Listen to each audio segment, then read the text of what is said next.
Hello there and welcome to CNR Extra here on Citi TV, coming to you live from our studios at number 5, Willa Hansen Lane, Tesano, Accra. My name is Philip Latte. Coming up,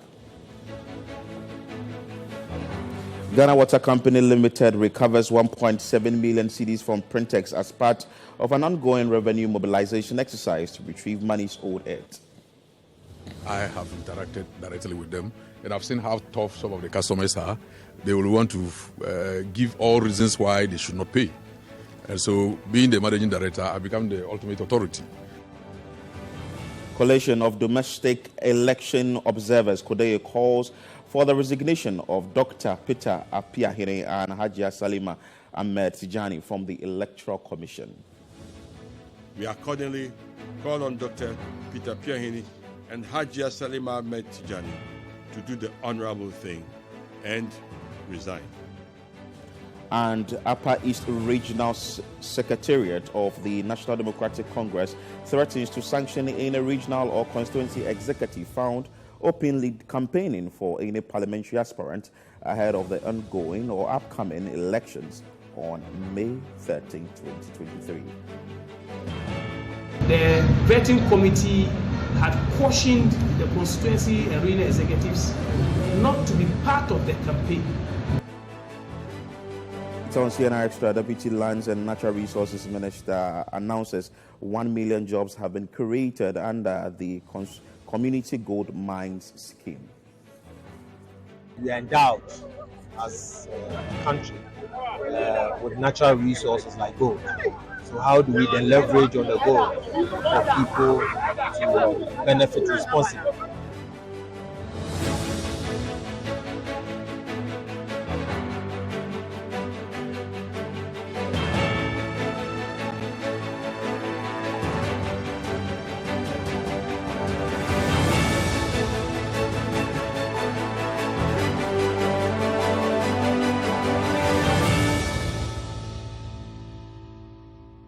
CNR Extra is live on Citi TV. You can join us for your thoughts, submissions, and comments via WhatsApp line 0204-447-033, and you can join us on YouTube as we stream there live on Citi 2. Jude Mensa Duncan, you're welcome to the show. How are you doing, my brother? I'm very well, Philip. It's been an exciting week, and we are finally towards the end of the week, looking forward to a very exciting Easter period. So it's all good. It's all good. Exactly so, and we have a lot to discuss today. Let's bring you the very first story that has to do with the Ghana Water Company Limited. And the company has recovered 1.7 million Ghana cedis from Printex.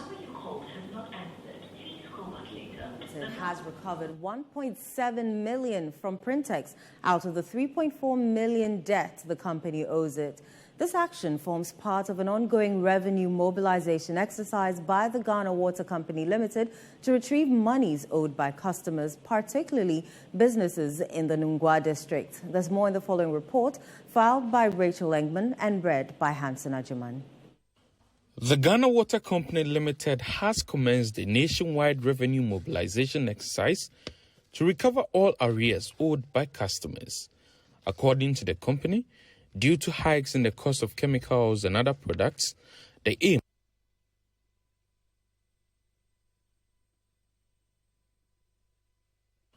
The Ghana Water Company Limited has commenced a nationwide revenue mobilization exercise to recover all arrears owed by customers. According to the company, due to hikes in the cost of chemicals and other products, the aim of the operation is to recover monies in order to improve upon water supply services in the country. Prior to the inception of the project, the Ghana Water Company Limited warned that paid-up customers must leave their payment receipts behind when leaving their premises to avoid wrongful disconnections. Also, customers who have paid via mobile money or other electronic means will need to show SMS or electronic payment receipts as proof of payment. As part of the exercise, teams have been deployed nationwide. In view of this, on Wednesday, the Managing Director of the Ghana Water Company Limited, Engineer Dr. Clifford Bremer, joined the Nungua District Revenue Mobilization Team to visit some defaulting businesses in the enclave with the target of retrieving a sum of 4.7 million Ghana cedis on Wednesday of all arrears owed by customers. First, the mobilization task force visited the Waka building system, where the director promised to pay the following day. Next was U-Fresh Company Limited.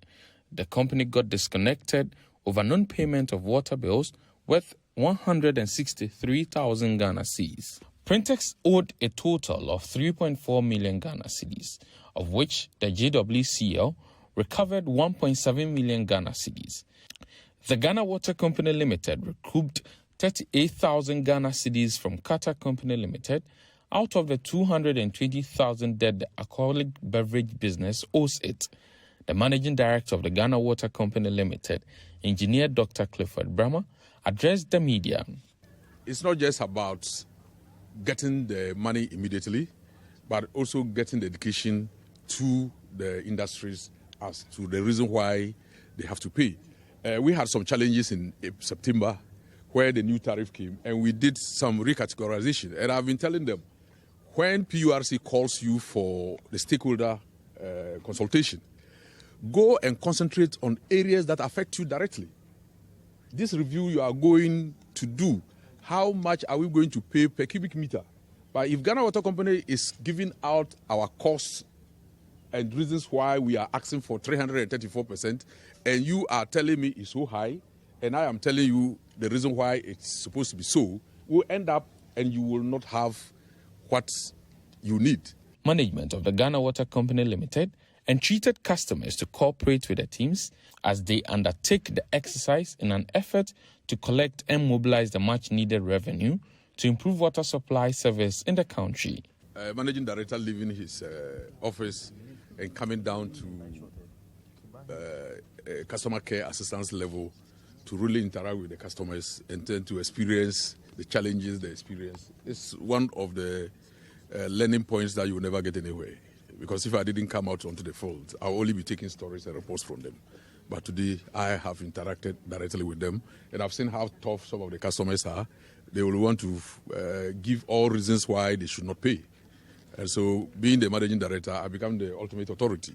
And so, if I am unable to push them to pay, then that's all. Nobody is going to get them to pay. Meanwhile, the Ghana Water Company Limited has debunked claims of indebtedness to the Electricity Company of Ghana, terming it as a case of miscommunication.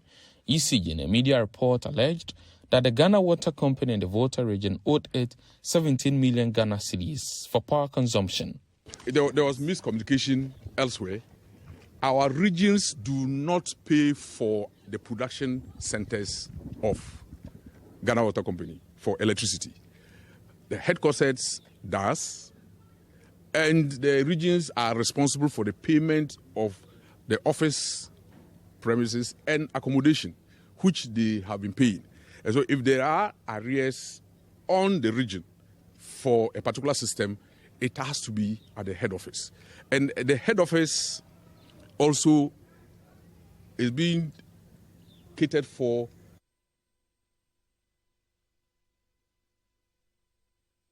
So the Ghana Water Company Limited is making every effort to ensure that its debtors pay the company. On the line, joining us live is the communications manager for the Ghana Water Company Limited, Stanley Mate. Hello, sir. Good morning, and thanks for your time. What can you say is your assessment of the exercise yesterday in Nungwa? Yes, thank you very much for the opportunity. I think yesterday was a very successful day. All targets were met for yesterday, and the process is still ongoing as I speak. We are still on the field and are still visiting our indebtedness or those owing us, and we are still collecting our money. We will not end this exercise until we retrieve all arrears owed the Ghana Water Company. So everything is ongoing, and I think what we are also getting from the exercise is that our customers need some education or more education on some lapses that we have identified.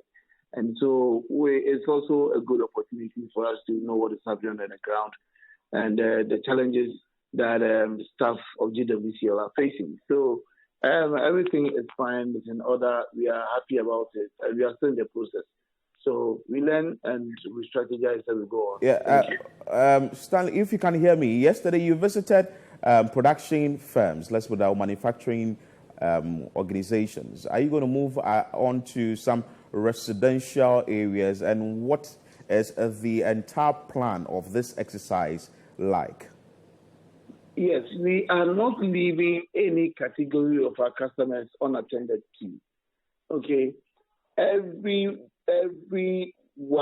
every organization, every institution that is owing the GWCL will have us at their premises to either demand our money, and if they default, we will have them disconnected. Some of them will be prosecuted to at the law court. So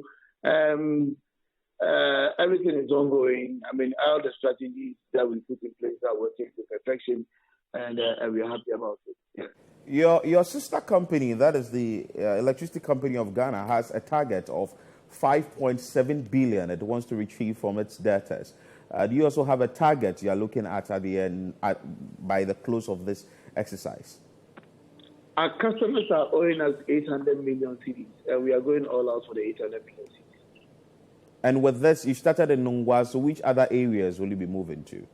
We have started already, not only in Nungwa, every district of the Ghana Water Company Limited, every region of the Ghana Water Company Limited is involved in this exercise. We are all out to visit every customer who is owing us.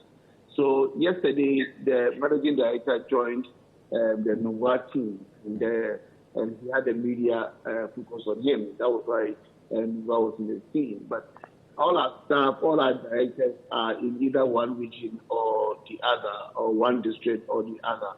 We are collecting all arrears owed the company. And this exercise, I know, maybe if you visit some areas, you'd have some of the customers rejecting or trying to stop you from monitoring their meters and other things. Have you had any issue of that sort? And you have the security officers or the police attached to this particular exercise? Yes, so far we haven't had any challenge with any of our customers. By introducing ourselves from Ghana Water Company Limited, every customer of ours knows that we have the right to come to the premises and to inspect our meters and to demand for the information that we always demand from them. So we haven't had any challenges so far, and we hope that it will also go on smoothly to retrieve all our money. This is not the first time we are doing this. We do this all the time, and especially when we realize that the revenue is not coming as expected. So we don't have any challenge at all. And I think our customers are also cooperating. Some of them have excuses, but currently the excuses won't help us. Okay, you just have to pay your bills, and then so that we can also have access to some funds to enable us to operate. So that's about it. Many thanks for your time there. We are grateful for having you on CNR Extra. And there you saw it. We spoken to Stanley Mate, who is the communications manager for the Ghana Water Company Limited, talking extensively about their exercise that they embarked on yesterday. He said that the exercise didn't begin yesterday. They are targeting some 800 million Ghana cedis to be retrieved from their debtors, and as well, they are ensuring that they are leaving no stone unturned. I mean, Philip, when in 2011, the Aqua Vitin Rand Limited, a Dutch private company, handed over the management of urban water supply to the government of Ghana after intense years pressure. It was because we believed at the time that the Ghana Water Company Limited had, over the years, got the necessary capacity to manage our water supply and distribution, which also includes revenue mobilization, revenue generation. So for me, it's very important that at this point in our lives, we are able to have a very functioning Ghana Water Company that's able to go all out and make sure that all debts accrued, the company is taken back, especially when we are in an era where we are being told that with all the challenges facing the Ghana Water Company with regards to the pollution of water as a result of galamsey, acts of illegal mining going on, making the treatment of water becoming more and more expensive, it's important that at this point, really, we have a company that is functioning very properly, a company that is able to meet all their targets, their debt, and all of that. So for me, it's great news. We hope that they are able to go throughout. On this particular story, we understand that on the Printex one, it's because they had two lines, one of which belonged to the fabric making company, that's Printex, and another one which belongs to, I think, Calipo and Frutelli. So that's what sort of ballooned their debts to some 3.4 million Ghana cedis, out of which they paid 1.7 million. I mean, I don't even think it's limited to only public companies or private companies. If you go deep down, you realize that a lot of households are also, to some extent, involved in some illegalities when it comes to water connection. So we want to urge them on to go all out. We hope that they are able to, like we've seen their sister company ECG do over the weekend. I mean, without fear or favor, if it even involves very high-profile government agencies, corporations, go after them. I saw an article written by Elizabeth Ohene Malizi pushing the electricity company of Ghana to do the good job they are doing. I'm sure that she will soon write something about the Ghana Water Company. I mean, it's important. I mean, a London School of Economics paper that was published somewhere 2017 stated that the country needed some $250 million to clean up our water bodies as a result of galamsey activities. So you look at all of this, you put all of this together, you get the impression that we are in a very dire state. Exactly. And that is what the Ghana Water Company is saying, that the chemicals now they buy to purify the drinking water. All of them are going up. So when people evade the paying of their water bills, it creates a much bigger problem. So we hope that they'll be able to take this up effectively and ensure that all persons who are bypassing the system are brought to book. So if you've not paid yet and you owe the Ghana Water Company, do try and pay, because the company is embarking on an exercise to retrieve monies owed. Away from that story, let's bring another story that has to do with the Electoral Commission, and CODEO is calling for the resignation of Dr. Peter Apiahene and Hajia Salima from the EC. News: the Coalition of Domestic Election Observers has called for the resignation of Dr. Peter Apiahene and Hajia Salima Ahmed Tijani from the Electoral Commission. The appointment of the two by President Akufo-Addo has courted controversy over their political affiliation to the ruling NPP. CODEO says the independence of the Electoral Commission must be protected at all times. There's more in the following report. In line with Article 43 of the Constitution, President Akufo-Addo on March 20, 2023 swore in Reverend Akuya Ofori-Boateng, Salima Ahmed Tijani and Dr. Peter Apiahene as new members of the Electoral Commission. The appointments of Dr. Apiahene and Salima Ahmed Tijani have been criticized by political actors and observers over their political leanings towards the NPP. Dr. Apiahene, who is a lecturer at the University of Energy and Natural Resources, was also a patron of the NPP's tertiary school wing, TESCON. For Hajia Salima Ahmed Tijani, she is accused of hailing from a family deeply rooted in the NPP.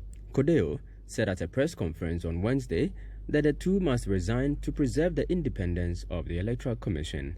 We are painfully aware that voluntary and constitutionally grounded revocation of these unfortunate and democratically problematic EC appointments by the President is extremely unlikely.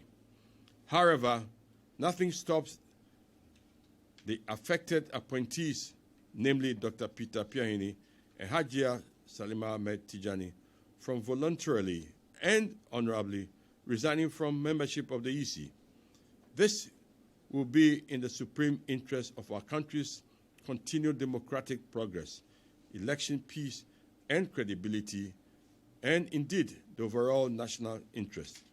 While both Dr. Apiahene and Madam Salima Ahmed Tijani meet the generic benchmark qualification stipulated under Article 44(1), that is the same qualification one must satisfy to be a member of Parliament, We believe strongly that, having regard to the independent and non-partisan nature of our Electoral Commission and its mandate, the spirit of the Constitution demands far more in the way of one's suitability to be a member of the EC. We accordingly call on Dr. Peter Piahini and Hajia Salima Ahmed Tijani to do the honorable thing and resign. The Election Observer Group also suggested ways appointments could be made onto the Electoral Commission without compromising the integrity of the Commission. While we support calls for a constitutional amendment to make the process of nomination and appointment to the EC explicitly inclusive and transparent, we believe that there is room, even in the current constitutional arrangement, for the process to be inclusive and transparent. We propose that in filling a vacancy on the EC and other independent constitutional bodies, the President, acting in his role as head of state, propose and make public the names and biographical information of candidates to be considered by the Council of State. In keeping with the spirit of his role as head of state, the President should consult key stakeholders, including political parties represented in Parliament, in coming up with the list of candidates to be submitted to the Council of State. The Council should then invite persons and other inputs on the proposed individuals from the public as part of a process of vetting and shortlisting the candidates. The Council of State would then shortlist and rank the final candidates and make appropriate recommendations to the President.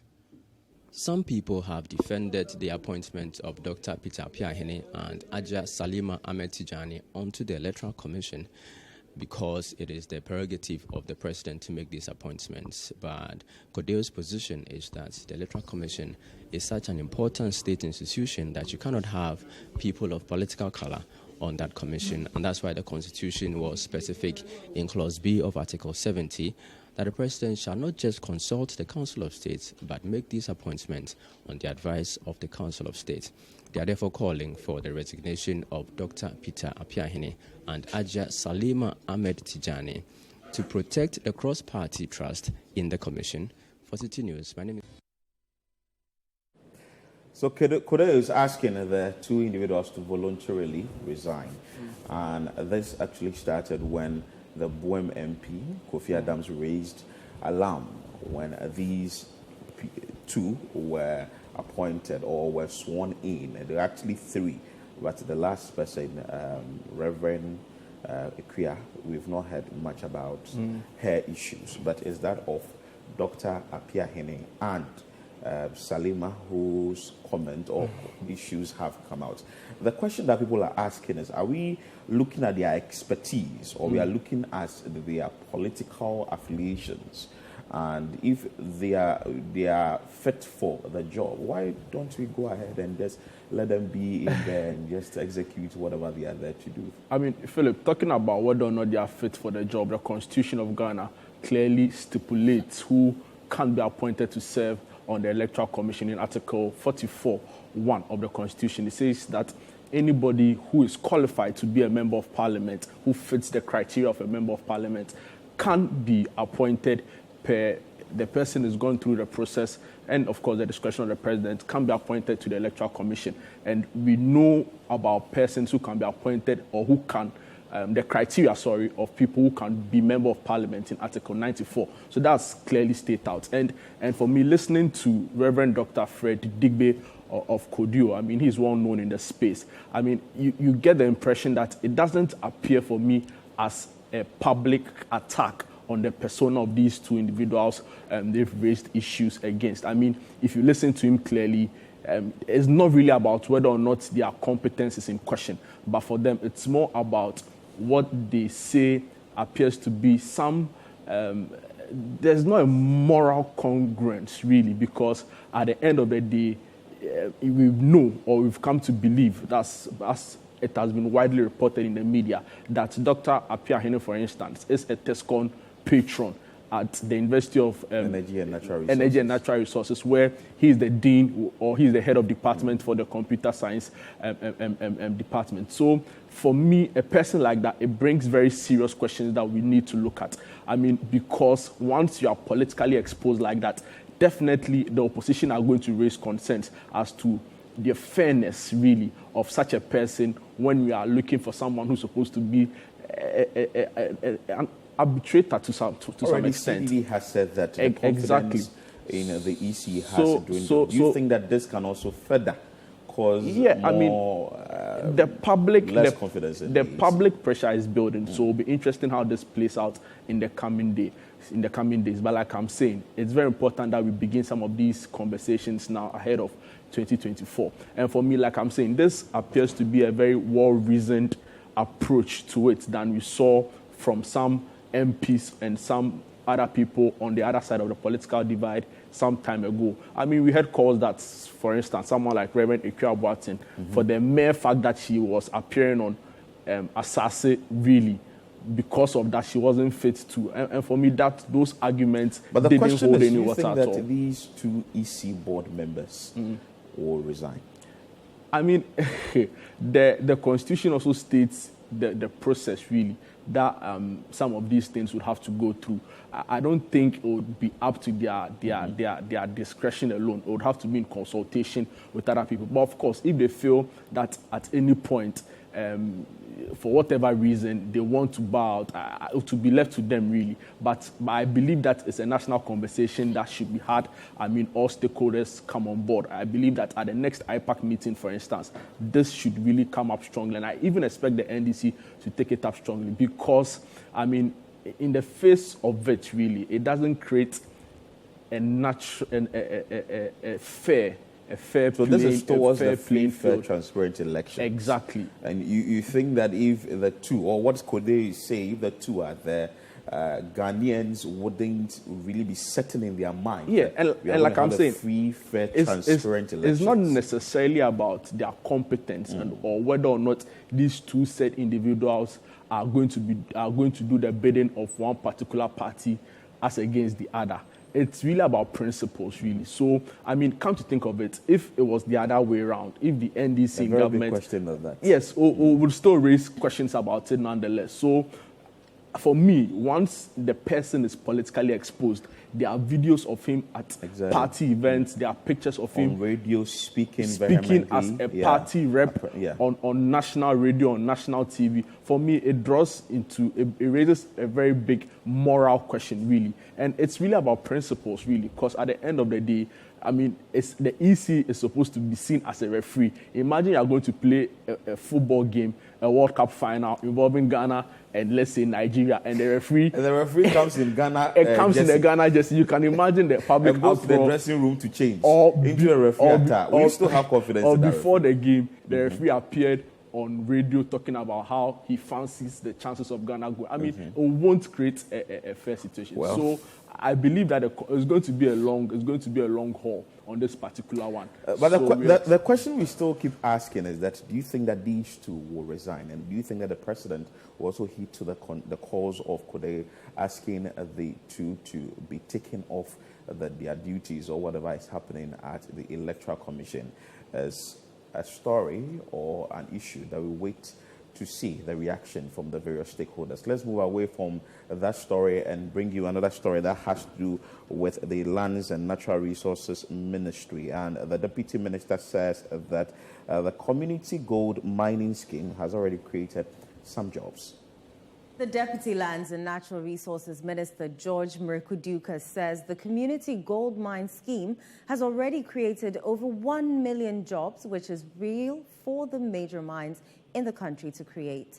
George Mrekuduka, who disclosed this during the commissioning of the Wassa Afransier community mines in the Amenfi West municipality of the Western region, which is employing over 1,000 people, said the government is committed in leveraging on the country's gold resources to reduce unemployment in the country. Citi News' Akwasia Jayanim has more. The Community Gold Mines Initiative was created as a desperate solution to end illegal mining, generally referred to as galamsey. Its original intention was to regulate the environmental destructive artisanal small-scale gold mining. 18 community mines have been established in Western North, Eastern, Ashanti, Ahafo, and Upper East regions, and it has so far become one of the major employment generation avenues in the country. Speaking to Citi News on the sidelines during the commissioning of the Wassa Afransia Community Gold Mines, Deputy Lands and Natural Resources Minister George Mrikuduka disclosed that thousands of jobs have already been created from the gold resource through the community mines. And people are so enthused and are ready to, in a way, work. And how do you create job opportunities? Is by taking advantage of what you have. And we are endowed as a country with natural resources like gold. So how do we then leverage on the gold for people to benefit responsibly? So this is a way or mechanism that we're using to regularize the small-scale mining sector. Once we've opened or commissioned, then the Minerals Commission will have that mandate to come and direct them as to the norms and also to know the employment opportunities that this concession is creating. As I indicated, it's creating no less than 1,000, employment opportunities, and that is great. How many companies around could create 1 million jobs? It's very rare to come by. So it's a great opportunity for the people of this area. What I'm urging them is to mine responsibly, follow all the rudiments in mining. I know the officers around will direct them to do so, especially reclamation, that wherever they mine, they need to reclaim the land. He further added that government intends to outdoor more community mines as long as it satisfies required environmental conditions. If we assess, we go through your document and the place befits that purpose, why not? We will get it commissioned. And that is why we're here, and that is why the commission was established by law, and that is why Parliament and all stakeholders are there. We've also established the District Mining Committee, and the District Mining Committee is also to see to the management of the mining in that jurisdiction. So we are ready. If the community is ready, they have the concession, and there is no problem destroying a forest reserve or a river body, we will be ready to commission it. Reacting to the anticipated benefit of the community mine, the District Chief Executive of Amenfi West Municipality, Frederick Crunchy, said it provides a one-stop avenue for revenue collection for the municipality's development. If this community mining can be sustained and you give us about 3-4 years, I hope our Francais community is going to develop from this 10%. If even the Francais alone can get about 3% of the 10%, is going to go a long way, and the assembly too is going to get revenue from that, and we are going to be able to, tax them. Unlike the Galamsey, where they do it, you can't go there and then tax them. They just get whatever they have and then keep it. Assembly cannot get anything from it. So if you have a community mining like this, where the assembly can also have a share in it. That's good news. At least jobs have been created, but always when these jobs are created, the question is sustainability. I mean, Philip, I've always said on this show that in this country especially, we have a sort of very high blood pressure for creed, really, and rhetoric. So you see a program like this, very elaborate things are being said, very, very bold things are being said. But when you go on the ground, it's not necessarily the case. I mean, we understand from our reporter that the MP for the area, who is also the deputy Lands and Natural Resources Minister, George Mrikuduka, says some 1,000 jobs have been created. For me, I hope that with this one, with it's this, not 1,000, 1 million. Yes, quote it well. I missed the number. He says some jobs have been. Let me just leave it at jobs. Some jobs have been created. For me, I only hope that it reflects in the quality of life in the people in the Wassa Afransia community, because at the end of the day, you expect that when people get profitable jobs, the economy in that community blossoms. People are able to make ends meet, and life goes on very smoothly. So, if that is the case, we'll be following I'll be monitoring, but we hope really that at the end of the day reflects really in the quality of life in the people in the community. Well, you are still watching CNR Extra here on Citi TV, still to come. There was heavy security presence in Kumasi at the venue for vetting Asawasi MP, Muntaka Mubarak, and others.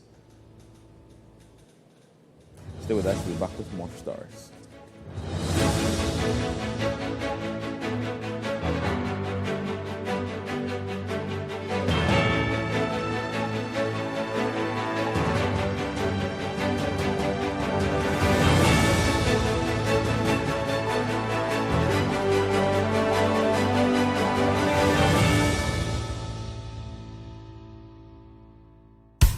Celebrate your Easter holidays at La Palm Royal Beach Hotel from the 7th to the 10th April 2023. We call it the Weekend Thrill. Good Friday, 7th April is the African Cuisine Buffet Dinner. Holy Saturday, 8th April is the Oriental Night Buffet. The special Easter Sunday Buffet is on the 9th of April. We also have a special Easter Sunday Buffet at the Ghanaian Village Restaurant and American Delight Buffet Dinner at the Continental Restaurant. Easter Monday by La Palm Poolside with grills, whilst the children play at the Kids Park. Enjoy our rooms for $130 single and $150 for double occupancy. Call 0577-665964 for advanced reservations. La Palm Royal Beach Hotel, uniquely golden, traditionally Ghanaian.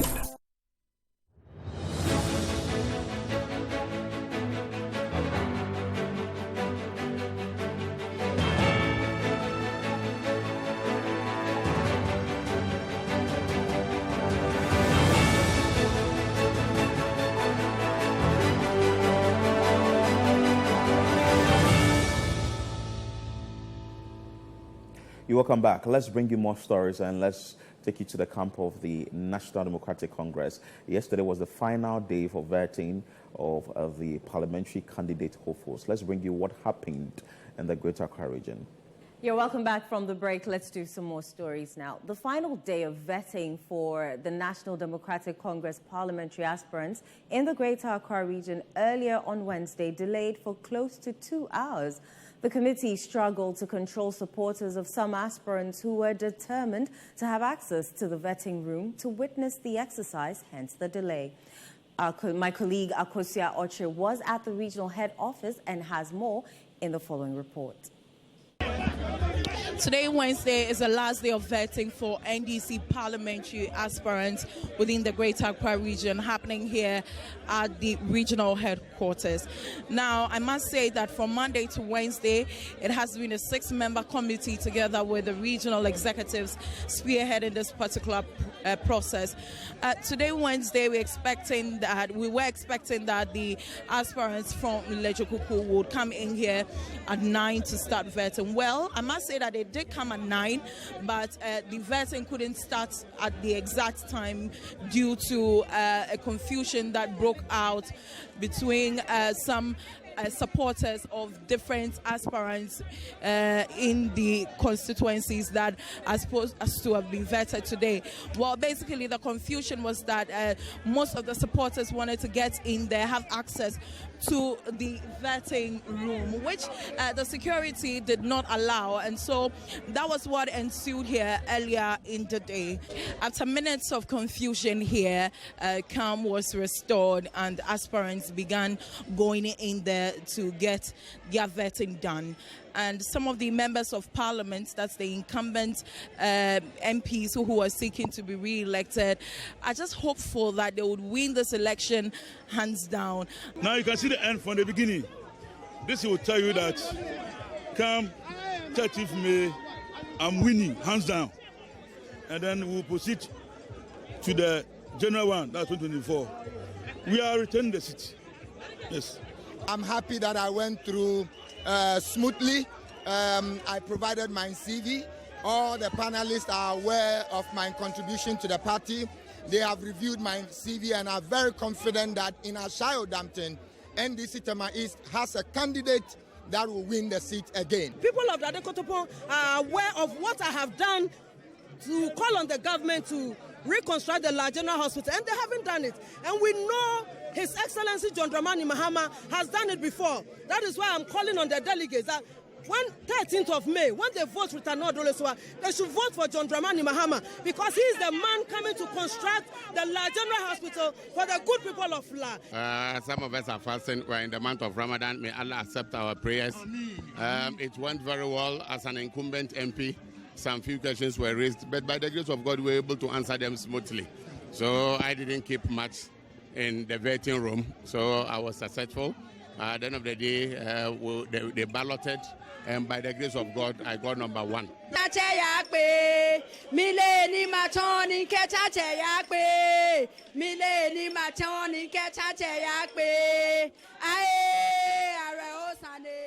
Some constituencies with certain members of parliament who are members of the National Democratic Congress are keenly being contested by new individuals who are now coming into the system. And they are also very confident that on May 13, they would snatch the seats from these certain members of parliament. You don't fear, you don't have any cause to worry when you're going against an already weak candidate. The incumbent, as we speak, is terribly weak. And he is weak because he has no connect with the branch executives. He has no connect with the party's base. Who knows? It may be because he may not have worked as a party person before getting this position. I've been a pulling agent of our party. I've worked with our party's rank and file on the grounds. I've been a party activist. I've done everything for the party. I personally want to save the party, Legikuku, for that matter in general, because currently our desire as constituents is to see a very vibrant political front. A political party led by a competent representative, or for that matter, aspirant, who can give MPP a contest. And honestly speaking, I see myself as the best person who can indeed give any other person that MPP will bring a good contest, and for that matter, win. We'll now try and get some answers as to why there was an initial delay in the commencement of the vetting process, and also what has been the general outcome of the 3 days vetting so far. An attempt to also make the whole thing very exciting. It is also disrupting the work of the committee. So we had to plead with the aspirants to also talk to the supporters to at least tone down in terms of the noise levels. Ayawaso West Wagon, the issue is about the filing. And you see, filing on the last day, there were some challenges. And we are looking at the documentations because the filing was done online. And the online filing has certain features on the documents. And if you look at the two candidates, there is some form of anomaly, although they claim to go through the process. So our national leadership is investigating the matter so that they will in turn give us a true state of affairs. In my observation, I realized that almost all the certain members of parliament who are seeking to be re-elected picked number 1 on the ballot. Was that intentional?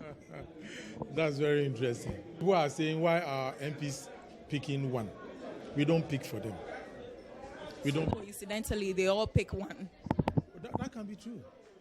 That can be true. Yeah, say okay. And it's not by coincidence.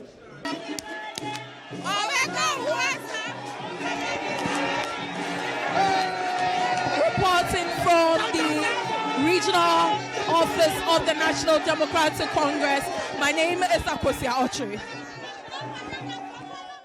So scenes from the Greater Accra Regional Branch of the NDC, located at South La, and the exercise ended yesterday. That is a 3-day vetting exercise. My conversation with Tete Chai this morning, the General Secretary, revealed that the committee was able to finish with almost all the constituencies except for the Ayawaso West Wagon constituency that is on hold as of now, and that of Ablikuma South, Oko-Vandapoy, and Ni Amasa Kute to do their balloting today, and also that of Sege.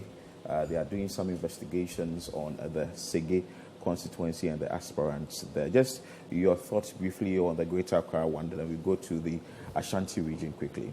I mean, Philip, the 2020 general elections performance of the NDC at the parliament level, I mean, was quite impressive. I mean, considering the fact that in 2016, the NDC had 13 seats as against the NPP's 21 seats in the Greater Accra region.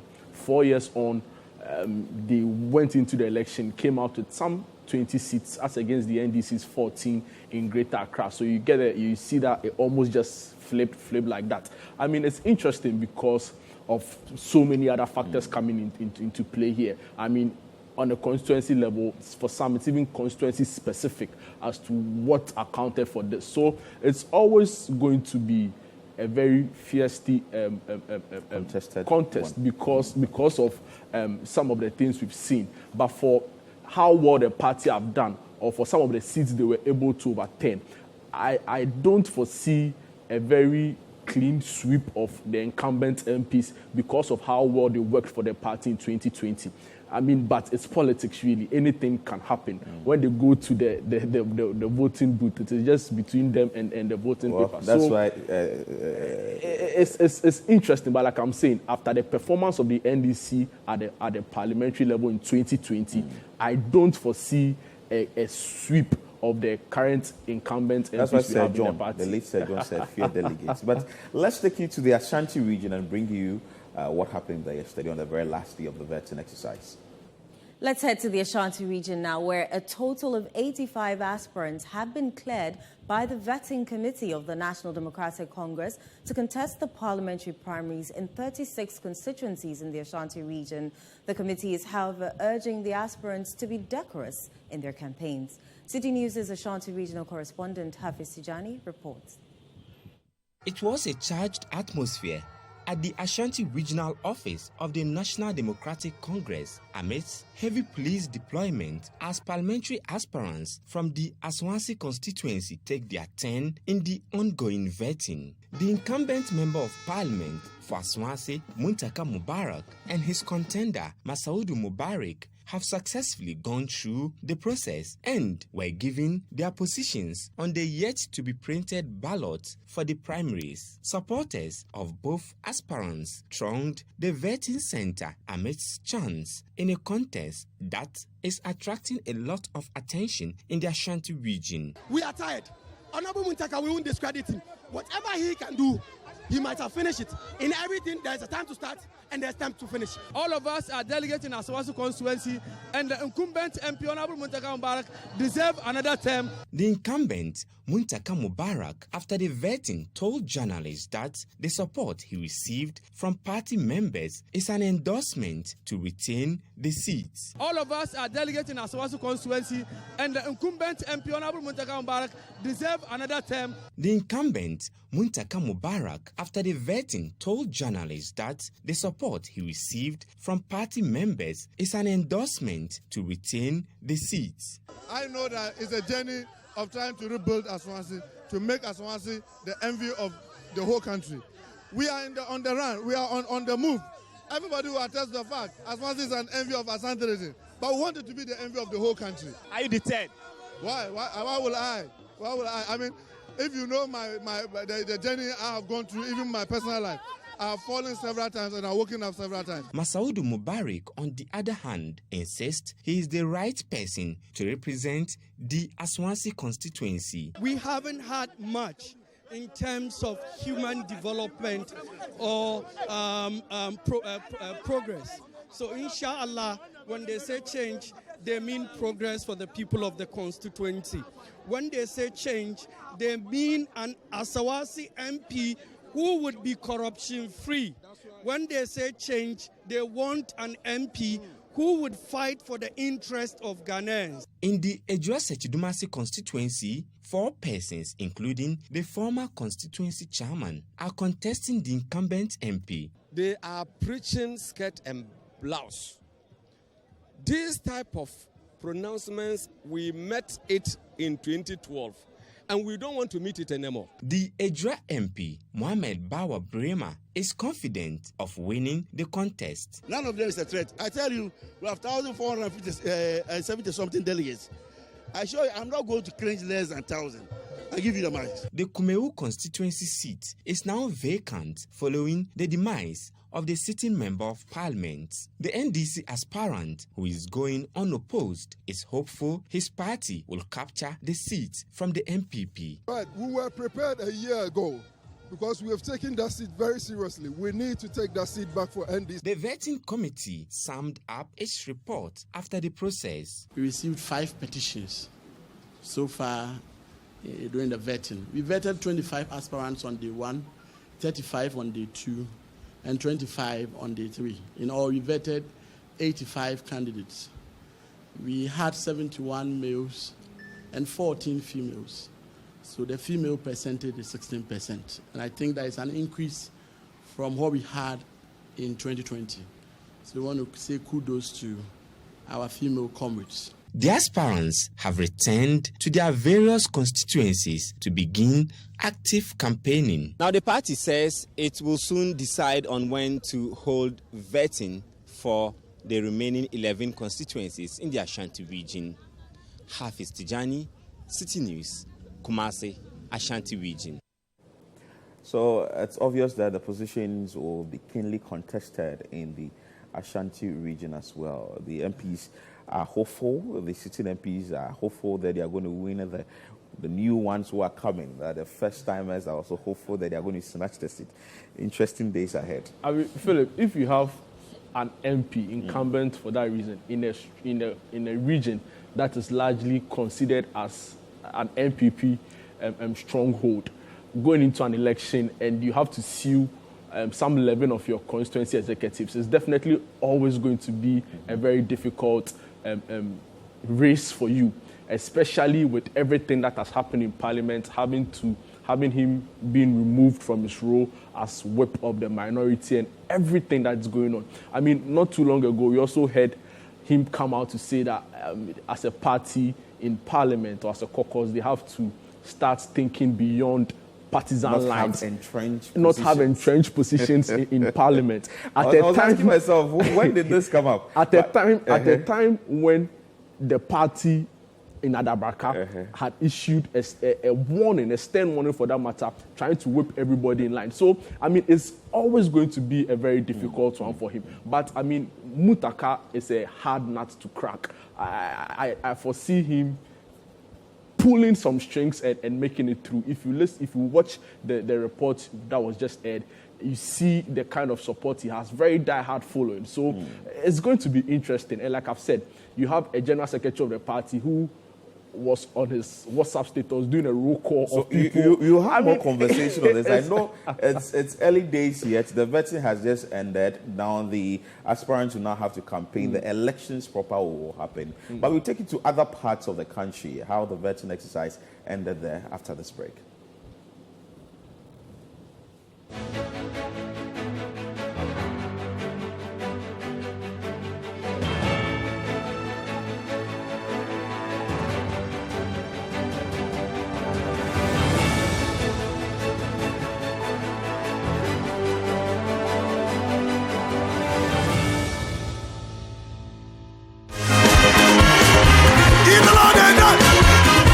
Hooray! Harvest Praise is 25 years.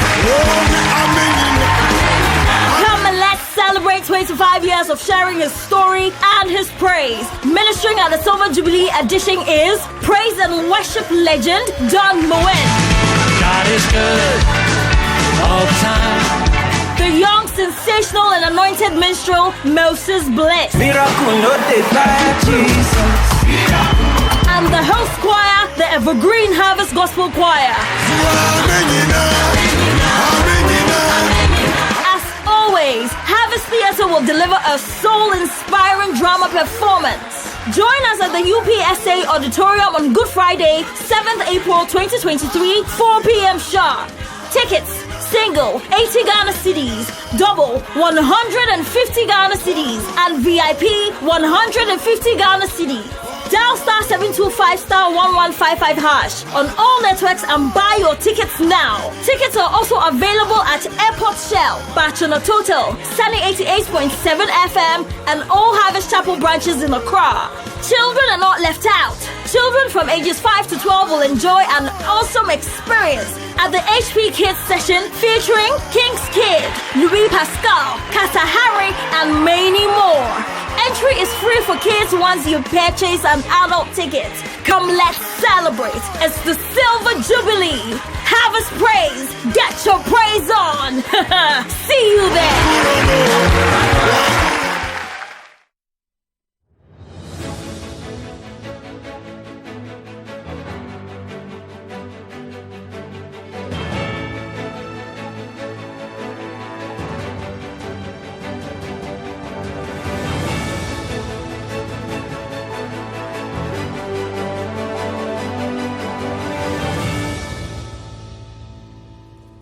Welcome back. So still on the NDC vetting exercise that ended yesterday. Over 20 aspirants were successfully vetted yesterday in the Volta region, and they are awaiting the primaries on May 13. Also in the Upper East region, the Upper East Regional Secretariat of the NDC has threatened to sanction in a regional or constituency executive found openly campaigning for any parliamentary aspirant ahead of the upcoming elections on May 13. I think this is a very interesting one. If I want to campaign for somebody and I know the person is certainly going to win, why stopping me? I mean, it's interesting. Just in the series of NDC reports we played, the very first one, MP for Ladade Kotopon, Honorable Rita Soa, Odole Soa. Listening to her, I mean, you have prime time, you have media, you have the press in front of you. Campaign and tell them as to why you have to be retained. It was John Dramani Mahama she was talking about. Oh, no, of course. I mean, she needs to attach herself to that she knows that is she is a member of parliament, really, so that is fine on her part. But go back to the NDC Congress that saw the election of the new crop of national executives. Speaker after speaker, MC of the day, every single person that mounted the podium, to an extent, had to mention or say something that sort of endorsed the candidacy of John Dramani Mahama. When it was clear that at the time other people were running in the race, Dufour, for instance, Dr. Dufour was other Congress, Mr. Kojobosu was other Congress. So I'm sure this Ernest was around. This call from the Upper East Regional Secretariat of the NDC is important. We've always said that we need a fair playing field going into some of these contests. I hope that they'll be able to send this message to Adabraka so that those who've been doing that will learn a lesson or two. But that being said, you can also understand why the party is engaged in such. I mean, the psyche of the party is such that they are yearning for the retaining of former President Mahama. So, but that being said, it's not a right thing to do when other people are in the race. Even though it appears as the most expedient thing to do politically, it doesn't necessarily mean it's the best thing going for. So it's a proper call. Well, it's a proper call. It's interesting days ahead. We'll be bringing you what will be happening from the camp of the National Democratic Congress so far as these primaries are concerned. My name is Philip Nihlati. I did this with Jude Mensa Duncan. This is the CNR Extra Show, and that's how we wrap up today's edition. Many thanks for your time and keep watching Citi TV.